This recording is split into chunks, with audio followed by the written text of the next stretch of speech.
Pakistan's Inter-Services Intelligence Directorate, ISI, is probably one of the better-known intelligence agencies in the Global South.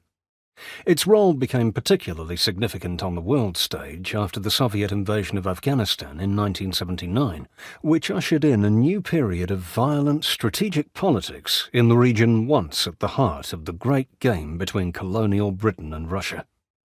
During that period of international tension and conflict, which eventually led to the end of the Cold War, the ISI suddenly found itself driving the mobilization of resistance against the Soviet incursion.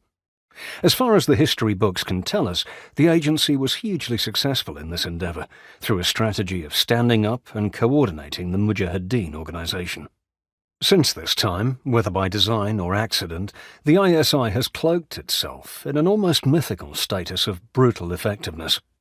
This extends not only to operations abroad, and notably those directed at India, but also to internal repression in such regions as Baluchistan province and the general repression of dissent against the country's military leadership.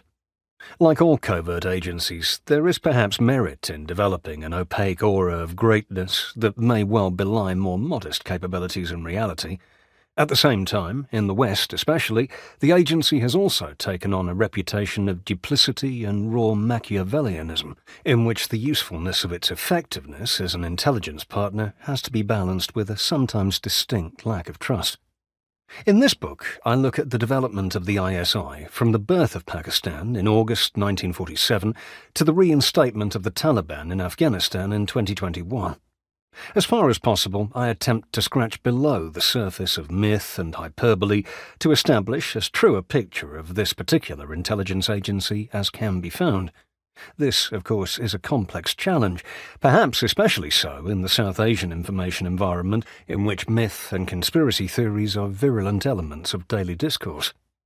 This factor means that some of the assessments necessarily must be presented as hypotheses and possibilities rather than certainties.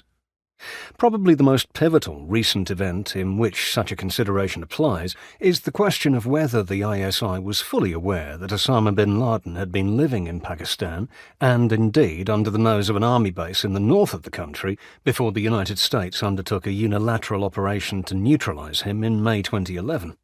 In this analysis, I suggest that some in the ISI's hierarchy must have known. It is inconceivable they did not, but this does not necessarily mean the top leaders were fully cognizant of developments. In this can be found a key structural consideration in the composition and internal workings of the ISI, which is perhaps both a flaw in its character and a useful device for disavowing some of its darker activities. I suggest that establishing the full truth, however, is probably impossible.